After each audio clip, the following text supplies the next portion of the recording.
ಭಾರತೀಯ ಸಂಸ್ಕೃತಿ ಮತ್ತು ಜೈನ ಧರ್ಮದ ಇತಿಹಾಸದಲ್ಲಿ ಭರತ ಮತ್ತು ಬಾಹುಬಲಿಯರ ಕಥೆಯು ಕೇವಲ ಇಬ್ಬರು ಸಹೋದರರ ನಡುವಿನ ಯುದ್ಧದ ಕಥೆಯಲ್ಲ.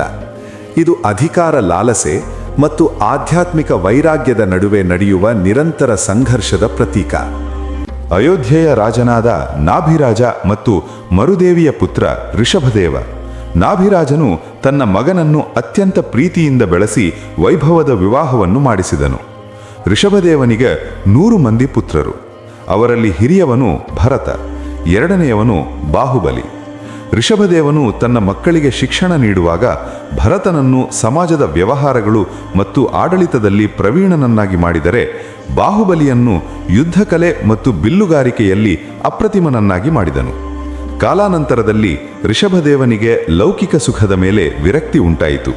ತಪಸ್ಸಿಗೆ ತೆರಳುವ ಮುನ್ನ ಅವರು ತಮ್ಮ ಸಾಮ್ರಾಜ್ಯವನ್ನು ಮಕ್ಕಳಿಗೆ ಹಂಚಿದರು. ಹಿರಿಯ ಮಗ ಭರತನಿಗೆ ಅಯೋಧ್ಯೆಯನ್ನು, ಬಾಹುಬಲಿಗೆ ಪೋದನಪುರವನ್ನು ನೀಡಿದರು. ಉಳಿದ ಮಕ್ಕಳು ಬೇರೆ ಬೇರೆ ಪ್ರಾಂತ್ಯಗಳನ್ನು ಪಡೆದರು. ಭರತನು ಕೇವಲ ರಾಜನಾಗಿ ಉಳಿಯಲು ಇಷ್ಟಪಡಲಿಲ್ಲ. ಅವನಿಗೆ ಚಕ್ರವರ್ತಿಯಾಗುವ ಹಂಬಲವಿತ್ತು. ಅವನ ಆಯುಧ ಶಾಲೆಯಲ್ಲಿ ಚಕ್ರರತ್ನ ಉದಯಿಸಿತು.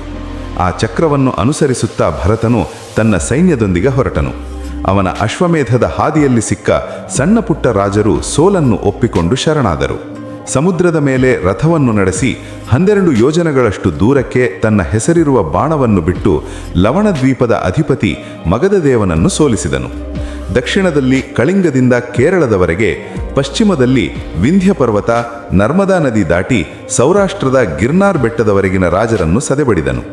ಹೀಗೆ ಆರ್ಯ ಮತ್ತು ಅನಾರ್ಯ ದೊರೆಗಳನ್ನು, ಹೀಗೆ ಭೂಮಂಡಲವನ್ನೆಲ್ಲ ಗೆದ್ದು ವಿಜಯೋತ್ಸವದೊಂದಿಗೆ ಅಯೋಧ್ಯೆಗೆ ಮರಳಿದಾಗ ಆಶ್ಚರ್ಯವೆಂಬಂತೆ ಚಕ್ರವು ನಗರದ ಬಾಗಿಲಲ್ಲೇ ನಿಂತಿತು. ಭರತನು ಆತಂಕಗೊಂಡು ಪುರೋಹಿತರನ್ನು ಕೇಳಿದಾಗ, ನಿಮ್ಮ ಸ್ವಂತ ಸಹೋದರರು ಇನ್ನೂ ನಿಮ್ಮ ಅಧಿಕಾರವನ್ನು ಒಪ್ಪಿಕೊಂಡಿಲ್ಲ ಎಂಬ ಉತ್ತರ ಸಿಕ್ಕಿತು. ಭರತನು ತನ್ನ ಸಹೋದರರಿಗೆ ದೂತರ ಮೂಲಕ ಸಂದೇಶ ಕಳುಹಿಸಿದನು, ನನ್ನ ಚಕ್ರವರ್ತಿತ್ವವನ್ನು ಒಪ್ಪಿ ಕಪ್ಪ ಕಾಣಿಕೆ ನೀಡಿ. ಆದರೆ ಬಾಹುಬಲಿ ಮಾತ್ರ ಮಣಿಯಲಿಲ್ಲ. ಅವನ ವಾದ ಸರಳವಾಗಿತ್ತು. ನಮ್ಮ ತಂದೆ ನಮಗೆ ರಾಜ್ಯ ನೀಡಿದ್ದಾರೆ, ಭರತನಲ್ಲ. ಅಣ್ಣನಾಗಿ ಅವನಿಗೆ ಗೌರವ ಉಂಟು, ಆದರೆ ರಾಜನಾಗಿ ನಾನು ಅವನಿಗೆ ದಾಸನಲ್ಲ. ಇಬ್ಬರ ನಡುವೆ ಮಹಾಯುದ್ಧಕ್ಕೆ ಸಿದ್ಧತೆ ನಡೆಯಿತು. ಸೈನ್ಯಗಳು ಎದುರು ಬದರು ನಿಂತವು. ಆಗ ಮಂತ್ರಿಗಳು ಮಧ್ಯಪ್ರವೇಶಿಸಿ, ಸಹೋದರರ ಹಠಕ್ಕಾಗಿ ಲಕ್ಷಾಂತರ ಸೈನಿಕರ ರಕ್ತ ಹರಿಯುವುದು ಬೇಡ, ಬದಲಾಗಿ ಇಬ್ಬರೇ ನೇರವಾಗಿ ಯುದ್ಧ ಮಾಡಲಿ ಎಂದು ಸಲಹೆ ನೀಡಿದರು. ಬಾಹುಬಲಿ ಭರತನಿಗಿಂತ ಎತ್ತರ ಮತ್ತು ಹೆಚ್ಚು ಬಲಿಷ್ಠನಾಗಿದ್ದನು. ಅವರಿಬ್ಬರ ನಡುವೆ 3 ರೀತಿಯ ಪರೀಕ್ಷೆಗಳು ನಡೆದವು. ದೃಷ್ಟಿಯುದ್ಧ, ಐ ಬ್ಯಾಟಲ್. ಇಬ್ಬರು ಕಣ್ಣುರೆಪ್ಪೆ ಬಡಿಯದೆ ಒಬ್ಬರನ್ನೊಬ್ಬರು ನೋಡಬೇಕು.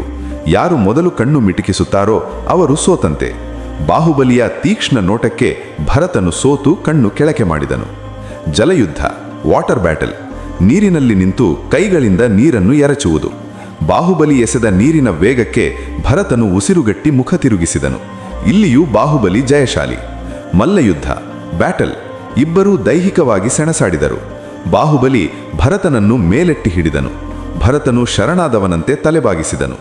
ಬಾಹುಬಲಿ ಅವನನ್ನು ಅಣ್ಣನೆಂಬ ಗೌರವದಿಂದ ನೆಲದ ಮೇಲೆ ಮೆಲ್ಲನೆ ಇಳಿಸಿದನು.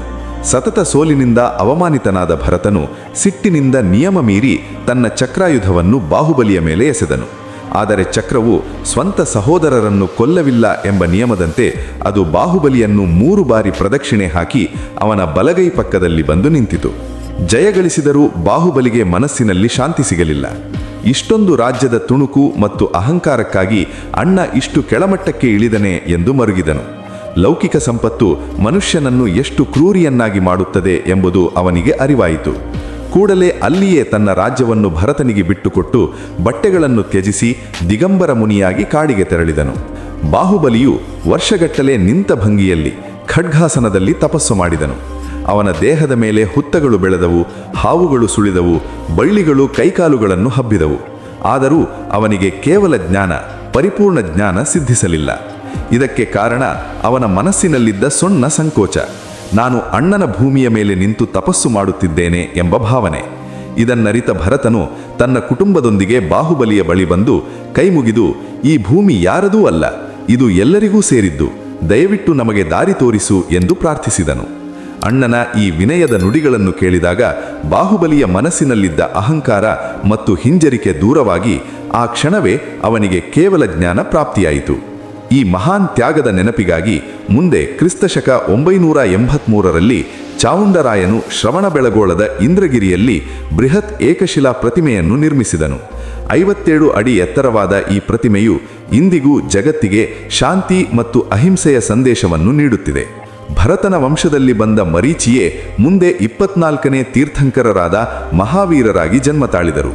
ಹೀಗೆ ಭರತ ಮತ್ತು ಬಾಹುಬಲಿಯ ಕಥೆಯು ಅಧಿಕಾರದ ಅಹಂಕಾರಕ್ಕಿಂತ ಕ್ಷಮೆ ಮತ್ತು ತ್ಯಾಗವೇ ಶ್ರೇಷ್ಠವೆಂದು ಸಾರುತ್ತದೆ.